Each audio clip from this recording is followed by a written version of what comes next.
दोस्तों उम्मीद करते हैं आप सब बहुत अच्छे होंगे। मैं हूं आपका दोस्त निज़ाम, एक नए वीडियो के साथ हाजिर हूं। आज का वीडियो काफ़ी ज़्यादा इंपॉर्टेंट होने वाला है। डिमांड एंड सप्लाई, सारा खेल इसी पर होता है, प्राइस एक्शन पर होता है।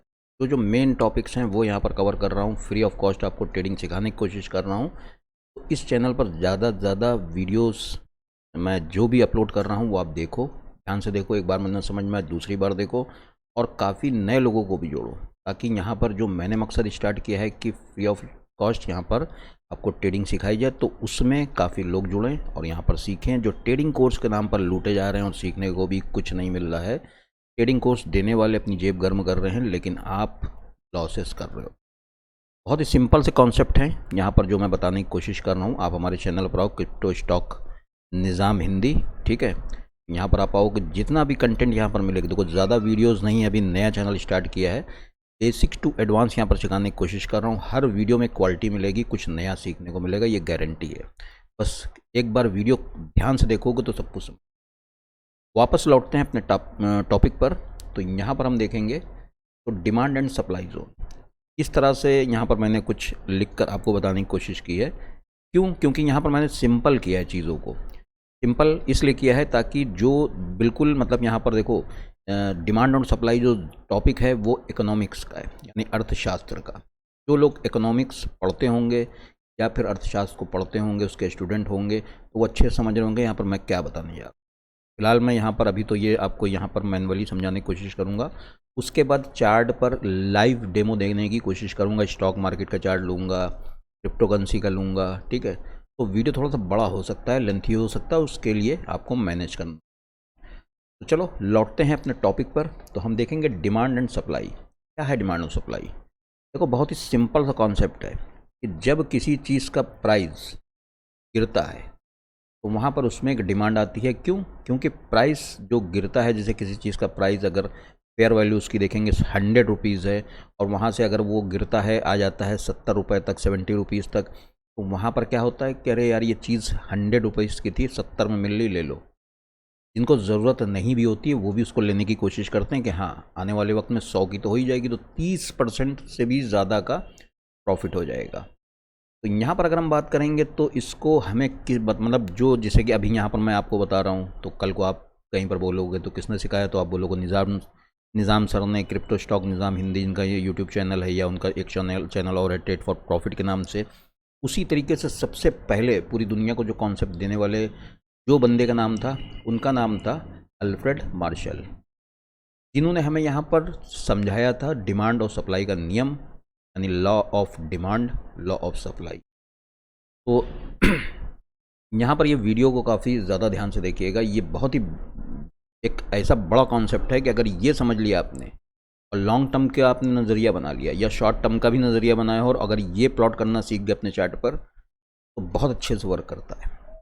बिलीव मी, ये बहुत अच्छे से वर्क करता है। और बहुत जल्द मतलब एज अपनी कैपिटल के अनुसार आप जो भी, मतलब बड़ी कैपिटल होगी तो ज़्यादा अमाउंट कमाओगे, कम कैपिटल होगी तो कम कमाओगे, लेकिन कमाओगे। तो यहाँ पर अब हम समझते हैं कि अल्फ्रेड मार्शल ने इसको हमें, अब हम पूरी दुनिया के सामने किया था कि इस तरह से इसका एक थ्योरी बनाई थी, जो यहाँ पर आज हम जैसे कि इकोनॉमिक्स में या हम अर्थशास्त्र के जो क्लासेस वगैरह होते हैं वहाँ पर पढ़ते हैं। तो यहाँ पर दोस्तों इन्होंने रखा है कि लॉ ऑफ डिमांड, यानी मांग का नियम। डिमांड मीन्स मांग, कोई चीज़ की बोलते हैं कि मांग बढ़ गई, इसकी डिमांड बढ़ गई, तो मांग का नियम, लॉ ऑफ डिमांड। अब यहाँ पर होता यह है कि पूर्ति का नियम, यानी सप्लाई, पूर्ति means supply, law of supply. तो यहाँ पर ये दो नियम होते हैं इसके।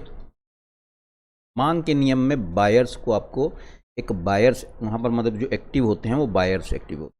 उसी तरीके से पूर्ति के नियम में, यानी लॉ ऑफ सप्लाई में, सेलर एक्टिव होते हैं। अब यहाँ पर बात आती है कि जब, जैसे कि डिमांड का जो सबसे मेन कॉन्सेप्ट है वो क्या है?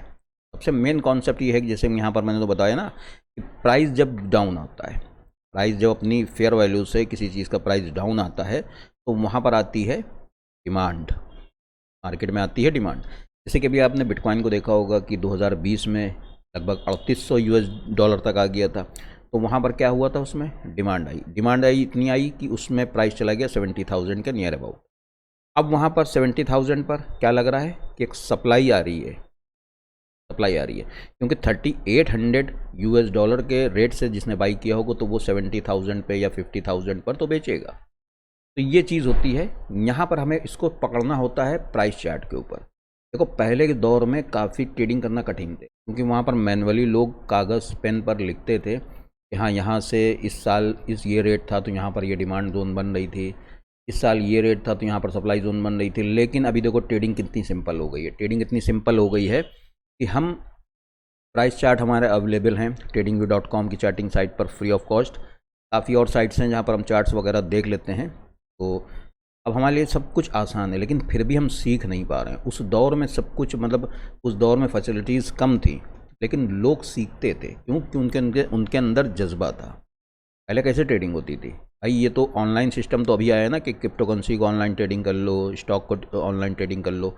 जब पुराने दौर में स्टॉक की ट्रेडिंग होती थी तो वहाँ पर मैनुअली लिखा जाता था। एक रूप कैंडल स्टिक भी है कि वो टाइम के हिसाब से लिखते थे कि इस टाइम यहाँ मतलब 5 मिनट की कैंडल है तो 5 मिनट के अंदर जो भी कारोबार हुआ, कहाँ तक मार्केट नीचे गई, कहाँ तक ऊपर आई, कहाँ पर मार्केट ने ओपन किया था 5 मिनट की कैंडल ने, कहाँ पर क्लोज किया, तो इसको वो लिखते थे। उसके बाद जैपनीज़ कैंडल स्टिक जिन्होंने बनाई तो उन्होंने इसको कैंडल स्टिक का रूप दे दिया, जिसको हम चार्ट पर देखते हैं बहुत आसानी से। ठीक है, तो इस तरह से आप चार्ट पर जब देखते हो तो ये कैंडल स्टिक आपको दिखाई पड़ती हैं छोटी छोटी। ठीक है, कोई छोटी कैंडल होती है, कोई बड़ी कैंडल होती है। तो ये उसी वहाँ पर क्या होता था, पहले ये होता था कि सब कुछ लिखा जाता था मैनुअली, रोज़ का रोज़ लिख रहे हैं, 5-5 मिनट का बैठ कर लिख रहे हैं। अब आप सोचो, अगर अभी आप इमेजिन करो कि इस दौर में अगर आपको लिखना पड़ जाए तो आप तो ट्रेडिंग तो भूल ही जाओगे सीखना, और उसके बाद बोलोगे कि भाई मुंशी बना दिया। ठीक है, तो अभी कहने का मतलब ये है कि बहुत फैसिलिटीज़ हैं, इस फैसिलिटीज़ का भी फ़ायदा अगर ना उठाए और ट्रेडिंग ना सीख पाए तो फिर मेरे ख्याल से फिर कोई भी कहीं पर भी आप नहीं सीख पाओगे। अब यहाँ पर आते हैं अपने कॉन्सेप्ट पर। तो सेलर, जैसे कि यहाँ पर पूर्ति का नियम, लॉ ऑफ सप्लाई। तो यहाँ पर जब प्राइस इंक्रीज़ होता है, जब प्राइस बढ़ता है तो वहाँ पर एक सप्लाई आती है। गई हूँ अब वही बात कि 3800 पर बिटकॉइन को बाई किया था, 70,000 पहुँचा, 50,000 पहुँचा, तो वहाँ पर रेट बढ़ा, हमारे मन में लालच आया, यहाँ पर प्रॉफिट बुक करना चाहिए। तो ये होता है सप्लाई और डिमांड का खेल। अब यहाँ पर देखो, यहाँ पर लिखा है व्हेन टू बाई। तो यहाँ पर आप देख सकते हो कि व्हेन प्राइस डिक्रीज। यहाँ पर मैं बार बार इसको इसलिए समझा रहा हूँ ताकि इस चीज़ को समझो, क्योंकि यहाँ पर लोग उल्टा समझ सकते हैं। आप लोग करते क्या हो, आप लोग सबसे बड़ी गलती यहाँ पर देखो, मैं जो बता रहा हूँ आप जस्ट उसका अपोजिट करते हो। When to buy, when price decrease, यानी प्राइस जब गिर रहा है जब बाई किया जाता है। When to sell, when price increase, जब प्राइस बढ़ रहा होता है तो वहाँ पर हम बेचा जाता है। लेकिन आप लोग क्या करते हो, आप लोग ये करते हो कि प्राइस जब बढ़ रहा होता है तो आप खरीदते हो, आप बाई करते हो, और प्राइस जब गिर रहा होता है तो आप डर के मारे सेल करते हो। तो मेरे भाई, डिमांड और सप्लाई का खेल इसका उल्टा होता है, आप लोग करते हो उल्टी चीज़। क्यों? क्योंकि जानकारी का अभाव, आपको जानकारी नहीं है, इन्फॉर्मेशन नहीं, पता नहीं है। ट्रेडिंग में घुस तो गए, स्टॉक मार्केट में, क्रिप्टो करेंसी में, लेकिन वहाँ पर सिस्टम नहीं समझ पा रहे हो मार्केट का है क्या। देखो, किसी भी सिस्टम के अगेंस्ट चलोगे, अब अगर कोई मशीन का पहिया राइट साइड घूम रहा है, आप उसको मैनुअली उल्टा घुमा लोगे क्या?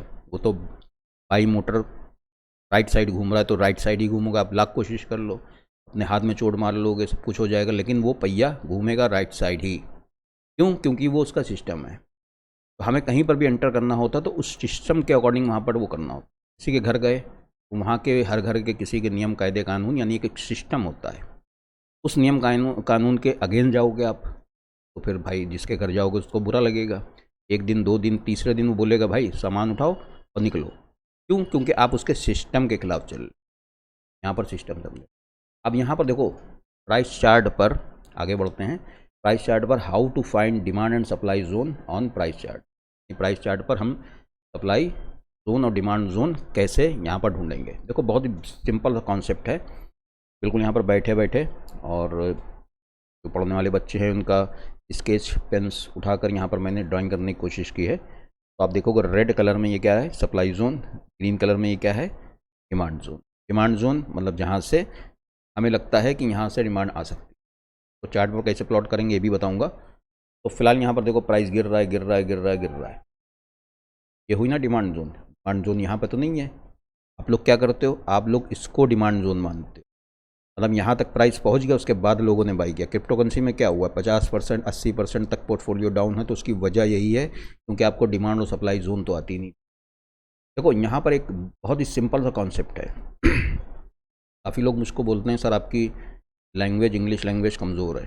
हाँ है, ठीक है, लेकिन इंग्लिश एक लैंग्वेज है, सिर्फ एक इंग्लिश एक लैंग्वेज है, बाकी इससे ज़्यादा कुछ नहीं। उस लैंग्वेज का आना किसी को ये शो नहीं करता है कि वो बहुत ही ज़्यादा इंटेलिजेंट है। ये चीज़ आप अपने ध्यान में रखो। काफ़ी लोग ऐसे होते हैं, काफ़ी देसी टाइप के होते हैं, लेकिन उनको मालूमात बहुत ज़्यादा होती है, तो इस चीज़ का ध्यान रखो। यहाँ पर फ़िलहाल हम बात करेंगे सप्लाई और डिमांड जोन की। तो डिमांड जोन, और यहाँ पर एक चीज़ और बोलता हूँ, सरल भाषा का, हिंदी भाषा का प्रयोग इसलिए ज़्यादा करता हूँ क्योंकि देखो हमारा जो भारत देश है, हिंदी मदर टंग है हमारी, तो ये सभी लोग समझ लेते हैं। अगर एक साउथ इंडियन भी है तो वो भी हिंदी समझ लेगा, बोल लेगा। लेकिन अगर वहीं पर वो तमिल बोलेगा तो आप अगर यूपी से हो या बिहार से हो या कहीं कहीं से भी हो तो आप नहीं समझ पाओगे। हिंदी एक ऐसी लैंग्वेज है जो पूरे इंडिया का बंदा समझ लेगा। और जो मेरा जो कॉन्सेप्ट है, मेरा जो कंटेंट है वो इंडिया के लिए है, तो जाहिर सी बात हिंदी बोलना इंग्लिश का मतलब ही नहीं हुआ। तो उम्मीद करूँगा कि ये भी मैं मतलब आपको समझ में आ गया होगा। तो फिलहाल यहाँ पर बात करेंगे सप्लाई और जोन और डिमांड जोन। प्राइस गिर रहा है, गिर रहा, तो हमें तो गिरती मार्केट में खुश होना चाहिए, फिर हमें यहाँ पर एक डिमांड जोन तलाशनी चाहिए। अब देखो यहाँ पर क्या हुआ, इस पॉइंट पर गिरा, थोड़ा सा प्राइस ऊपर गया, फिर प्राइस गिरा, फिर थोड़ा सा ऊपर गया, फिर प्राइस गिरा। तो यानी कहने का मतलब है कि प्राइस इस रेंज के अंदर ट्रेड करने लगा। तो ये रेंज क्या बन गई, ये रेंज बन गई डिमांड जोन।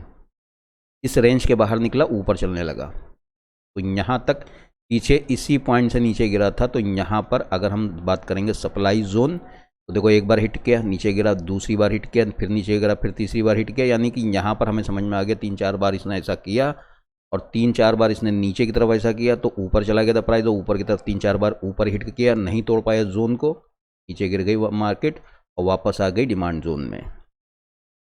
तो ये बेसिक सा कॉन्सेप्ट है। और काफ़ी लोग देखो करते क्या है कि मतलब सपोर्ट और रेजिस्टेंस को भी अगर आप डिमांड और सप्लाई में कन्वर्ट करके काम करोगे तो बहुत अच्छे से रिजल्ट आएंगे।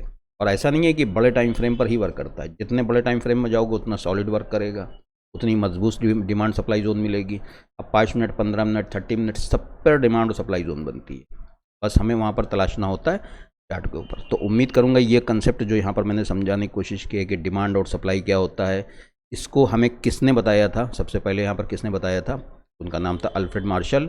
और लॉ ऑफ डिमांड क्या है, लॉ ऑफ सप्लाई क्या है, कब हमें मतलब इस जो मांग का जो नियम है उसको कब लागू होता है, पूर्ति का जो नियम है वो कब लागू होता है, हमें कब बाई करना है, हमें कब सेल करना, ठीक है।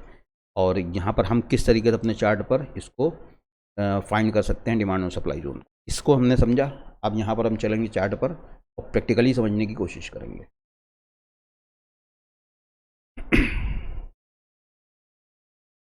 तो सबसे पहले यहाँ पर दोस्तों मैंने क्या लिया है, यहाँ पर मैंने लिया है ब्रिटानिया का चार्ट, ब्रिटानिया इंडस्ट्रीज़। तो ये इंडियन शेयर है और यहाँ पर मैंने इसका चार्ट लिया हुआ है। तो हम देखेंगे तो ये फुल चार्ट है, यहाँ पर मंथली चार्ट मैंने लिया हुआ है। तो मंथली में देखो क्या हुआ था, कितनी स्ट्रांग होती हैं डिमांड और सप्लाई जोन, ये समझना। देखो जब ये लिस्टेड हुआ है थोड़ा सा ऊपर गया है और उसने एक हाई को क्रिएट किया, तो हमने यहाँ पर एक लेवल लगा लिया। उसके बाद यहाँ पर मैं बहुत ही सिंपल वे में ये भी बताऊंगा कि किस तरह से इसको प्लॉट करना है, फाइंड करना है, उसके बाद किस तरह से इसको प्लॉट करना है। बहुत ही सिंपल कंडीशन बताऊंगा, आप आराम से कर लोगे, डोंट वरी। यहाँ से गिरा तो ये एक हाई हो गया और ये एक लो हो गया, यहाँ पर समझना। देखो ये एक हाई हो गया और यहाँ से प्राइस नीचे गिरा तो ये एक लो हो गया। तो हमें जब ये शुरुआत इसकी हुई तो हमें एक कॉन्सेप्ट मिल गया ना कि यहाँ पर इसने एक ये हाई बनाया था और यहाँ पर एक लो बनाया था। तो प्राइस थोड़ा सा ऊपर उठा, ठीक है, फिर वापस गिरा। तो यहाँ पर आप देखोगे इस तरह से गिरता, तो ये क्या बन गई, ये नीचे की जोन बन गई। अगर हम इसको यहाँ पर रेड करा है हमने, ग्रीन समझिएगा इसको, ग्रीन मीन्स डिमांड जोन। तो ये एक डिमांड जोन बन गई। यानी कि हम बार बार देख रहे हैं कि प्राइस गिरा था, ऊपर उठा, फिर गिरा। मंथली चार्ट है देखो, नीचे गिरा फिर ऊपर उठा। तो यानी कि यहाँ से नीचे मार्केट को जाने नहीं दे रहे हैं, ठीक है, क्योंकि सप्लाई यहाँ पर आ गई थी ना, सप्लाई इतनी ज़्यादा हो गई कि यहाँ पर बहुत ही ज़्यादा रेट डिक्रीज़ हो गया। अब देखो यहाँ पर हमें क्या 160 रुपये का रेट था इसका, यहाँ पर देखना जब मैं कर्सर को रखूँ 160 161 रुपये का रेट था और यहाँ पर गिर के आया लगभग 46। सोचो 161 रुपये का हाई जिस शेयर ने लगाया हो उसका प्राइस गिर के आ गया 46। तो 46, 47, 48 की रेंज में ये ट्रेड करता रहा, ऊपर नीचे, और देखो यहाँ से इसमें एक डिमांड आई। अब यहाँ पर जो ये देख रहे हो ये खाई बना था, यानी एक सप्लाई जोन थी, तो यहाँ से सप्लाई भी आई। तो फिर इसने दूसरी बार ऊपर गया, फिर नीचे आया, तो इसने एक डिमांड जोन को यहाँ पर क्रिएट कर लिया। तो हमें क्या करना है, हमें देखो एक लाइन लगानी है। हमें इस देखो ये एक लो थोड़ा सा ऊपर था, ये लो थोड़ा सा नीचे था, तो यहाँ पर हमने क्या कर लिया, तो ये देखो अब यहाँ पर बन गई ना, लेकिन सप्लाई जोन अभी भी वही है। एक डिमांड जोन यहाँ से ऊपर गया प्राइस अपनी पुरानी सप्लाई जोन पर, नीचे आया, एक डिमांड जोन को क्रिएट किया, नई डिमांड जोन को, उसके नीचे ऊपर नीचे करता रहा, और यहाँ से देखो तोड़कर निकल गया। अब जब यहाँ से निकला, यानी अगर हम बात करेंगे तो 191 की रेंज को जब इसने तोड़ा, तो उसके बाद ये प्राइस कहाँ पर देखो जाकर रुका है, 4098। मतलब अगर यहाँ पर इस पॉइंट पर बात करेंगे तो जून 2011 को इसने ये जोन को, इस सप्लाई जोन को ब्रेक किया, इस सप्लाई जोन को ब्रेक किया था। और लगभग यहाँ पर अगर हम बात करेंगे अक्टूबर 2021 को इसने 4098 रुपये यानी 4100 INR का हाई लगाया था जाकर। तो समझ सकते हो ना कितनी मजबूत है। तो इसी तरीके से ये बीच बीच में बनती है। अब यहाँ पर मंथली चार्ट मैंने लिया हुआ है। अब यहाँ पर मैं आपको बिटकॉइन का कॉन्सेप्ट दिखाना चाहूँगा। देखो ये नीचे की जोन, यहाँ पर मैं इसको ग्रीन कर देता हूँ। ये देखो क्या हो गई, डिमांड जोन। पीछे से चार्ट को देखोगे, पीछे के चार्ट हम छोड़ देते हैं, अभी यहाँ से लेते हैं। तो प्राइस गिरा, फिर थोड़ा सा ऊपर उठा, फिर गिरा। यहाँ पर पीछे इसकी ये सप्लाई जोन थी, तो इसको तोड़ कर ही ऊपर निकला था, तो इसी को सपोर्ट बनाएगा। जो प्रीवियस सप्लाई जोन थी, जैसे कि सपोर्ट और रेजिस्टेंस में होता है कि जो पहले रेजिस्टेंस होता है वो टूटता है, प्राइस ऊपर जाता है, फिर वहाँ पर आकर सपोर्ट लेता है, तो वो रेजिस्टेंस सपोर्ट बन जाता है। अब देखो यहाँ तक गया, ऊपर चला गया, फिर इसने एक नई डिमांड जोन को क्रिएट किया, तो इसको भी ग्रीन कर देते हैं। देखो यहाँ पर इसने क्रिएट किया, ऊपर गया था, नीचे गिरा, फिर ऊपर गया, फिर उसी पॉइंट पर आया। तो यहाँ पर 2020 में एक बाइंग स्टार्ट हुई, क्योंकि यहाँ पर भी जब आया तो एक बाइंग स्टार्ट हुई थी, तो प्राइस ऊपर गया था, मतलब यहाँ पर लगभग 3000-3200 के आसपास आ गया, तो 14000 तक गया था। और उसके बाद यहाँ से 3800 यानी 3800 के आसपास आया, और यहाँ से फिर ऊपर गया तो 70000 यानी 69,000 या 70,000 का हाई लगाया इसने। अब देखो क्या कर रहा है बिटकॉइन। अब देखो एक चीज़ और आपको जानने को मिलेगी, यहाँ पर मैं अपने वीडियोज़ में काफ़ी बार बताता हूँ। तो देखो ये बन रही है ना सप्लाई जोन, डिमांड जोन, इसका मैंने काफ़ी बार जिक्र भी किया अपने वीडियो में, सप्लाई और डिमांड जोन। तो यहाँ पर देखो ये डिमांड जोन बन रही है, इसका नीचे का लेवल 29,500, ऊपर का लेवल 34,500, यानी इस जोन के आसपास प्राइस आ रहा है और बाउंस बैक करने की कोशिश कर रहा है। आई बात समझ में? तो ये वीकली चार्ट है, यहाँ पर बिटकॉइन के जो मैं चार्ट दिखा रहा हूँ वीकली चार्ट है। और ये एरिया क्या हो रहा है, ये एरिया सप्लाई जोन बन रही है, यानी अगर प्राइस यहाँ से ऊपर चला है तो इस सप्लाई जोन तक पहुँच सकता है, और इस सप्लाई जोन को अगर तोड़ता है तो फिर मार्केट में हरियाली आ जाएगी मेरे भाई, क्रिप्टो करेंसी मार्केट में। और देखो पीछे से जितना भी देख लोगे तो इस तरीके की चीज़ आपको देखने को मिलेंगी। अब बोलो, दिल में सोचो, कमेंट में भी लिख सकते हो कि क्वालिटी कंटेंट है नहीं है। इससे पहले किसी ने बताया था, किसी भी क्रिप्टो करेंसी यूट्यूबर ने ये चीज़ बताई थी? नहीं बताई थी। स्टॉक मार्केट वालों ने बताई होगी, लेकिन मैं देखता हूँ क्रिप्टो करेंसी के यूट्यूबर इस तरीके की चीज़ें बताते नहीं हैं। अब चलो आगे बढ़ते हैं। अब यहाँ पर मैंने बता दिया, हो सकता है किसी और के वीडियो में देखने को मिल जाए। क्यों? क्योंकि मैं तो अंडररेटेड यूट्यूबर हूँ, मेरा ट्रेड फॉर प्रॉफिट चैनल भी, उस पर भी इस तरीके का कंटेंट है, उस तरीके से मेरे सब्सक्राइबर उतने ज़्यादा नहीं हैं, मुझे भी मालूम है। मुझको लोग बोलते भी हैं कि underrated YouTuber of crypto currency market. तो ये तो आप लोगों के ऊपर है कि किसी को भी आप रेटिंग दो। ये तो आपको समझना है ना कि मतलब जो चीज़ मिल रही है वो कितनी फ़ायदेमंद है। डॉक्टर से दवा ला रहे हो, इस डॉक्टर की दवा फ़ायदा कर रही है। ये तो होर्डिंग बोर्ड और नेम फेम ये सब बहुत होता है, लेकिन अंदर क्या है? ठीक है, रैपर ऊपर से बहुत अच्छा होता है, अंदर का माल क्या है? अब अंकल चिप्स का पैकेट खोलोगे, के अंदर क्या निकलेगा? क्वालिटी निकलेगी। और किसी चिप्स का पैकेट खोलोगे लोकल, पैकेट बहुत अच्छा होगा लेकिन क्वालिटी डाउन होगी। किसी में एकदम से डाउन होगी, किसी में ऐसी होगी कि मुंह में रखोगे तो मज़ा ख़राब हो जाएगा। तो मज़ा ना ख़राब करो मुंह का, समझो चीज़ हो। फिलहाल इथेरियम को भी देख लेते हैं। ये देखो बहुत ही सिंपल सा कॉन्सेप्ट इथेरियम का, ऊपर गया नीचे आया इस तरह से। तो ये प्रीवियस ये सप्लाई जोन थी, ये डिमांड जोन बनी, प्राइस इसके अंदर रिएक्ट होता रहा, और जैसे ही ये सप्लाई जोन ब्रेक हुई, अरे भाई सामने है चार्ट के ऊपर देख लो, तो यहाँ से ऊपर की निकला प्राइस। और यहाँ पर सीखो, ज़्यादा से ज़्यादा सीखो, जितना सीखोगे आप थक जाओगे, लेकिन सीखने के लिए जो चीज़ें बचेंगी वो काफ़ी ज़्यादा हैं। दुनिया में सीखने के लिए बहुत कुछ है, बस सीखने वाला होना चाहिए, लेकिन पूरी तरीके से फिर भी आदमी सीख नहीं पाता है। अब यहाँ पर हम देखेंगे तो अभी फ़िलहाल क्या कर रहा है इथेरियम, अभी देखो ये एक मेजर वीकली चार्ट पर एक major demand zone, major supply zone, यानी सारा खेल इसी का है कि अगर हम यहाँ तक आए थे तो हमें क्या, गिरती मार्केट में हम डर रहे थे, अपने पोर्टफोलियो को बेच रहे थे, नुकसान कर रहे थे, अपना रो रहे थे कि क्रिप्टो करेंसी मार्केट में कहाँ से आ गए, तौबा कर रहे थे कि नहीं आना था, तौबा तौबा अब दोबारा नहीं आएंगे। लेकिन क्या हुआ, मार्केट आई नीचे, तो नीचे डिमांड का खेल शुरू हो जाता ना। जिनको ये मालूम है, ये जो अल्फ्रेड मार्शल बता के चले गए, जिन लोगों ने इसको समझ लिया, तो वो समझ रहे हैं ना अच्छे से मेरे भाई, यहाँ पर हम को बाई करना है कि सेल करना है। आप लोगों ने यहाँ पर बाई किया था, आप लोगों ने यहाँ पर बाई किया था, ठीक है। तो ये चीज़ें समझो, ये सारा खेल यही है, सारा खेल यही है। किसी भी मार्केट में जाओगे, करेंसी मार्केट यानी फॉरेक्स में चले जाओ, या कमोडिटीज़ में चले जाओ, शेयर मार्केट में चले जाओ, स्टॉक मार्केट में चले जाओ, बाकी अपना क्रिप्टो करेंसी मार्केट में, सारा खेल यही है, सप्लाई और डिमांड जोन का ही खेल है, सपोर्ट और रेजिस्टेंस का, यानी कि कहने का मतलब यह है कि प्राइस एक्शन का। अब एलटीसी की बात करते हैं, कभी बात नहीं करते। देखो एलटीसी में मैंने सिंपल सी लाइंस को लगाया है, और वीडियो को लास्ट में मैं बताऊंगा कि किस तरह से आप इसको ईजिली प्लॉट कर सकते हो। देखो यहाँ पर इस चार्ट के माध्यम से आप समझना कि मैं आपको क्या समझाने की कोशिश कर रहा हूँ। देखो LTC USDT का चार्ट है, यानी USDT में डेटा कम मिलता है क्योंकि USDT बाद में आया था। USD का अगर यहाँ पर मैं चार्ट लेता तो काफ़ी पीछे से भी आता, क्योंकि LTC इथेरियम सब एक ही टाइम की क्रिप्टो करेंसीज है। LTC means light coin. यहाँ पर देखेंगे वीकली चार्ट, तो जब यहाँ से देखो USDT के पेयर की बात करते हैं, तो यहाँ से जब स्टार्ट हुआ था और यहाँ से, तो देखो ये USDT का पेयर मैं फिर बता रहा हूँ। LTC USD के पेयर में डेटा पीछे से मिलेगा, LTC USDT के पेयर में यानी टेथर के पेयर में आपको डेटा थोड़ा सा कम मिलेगा।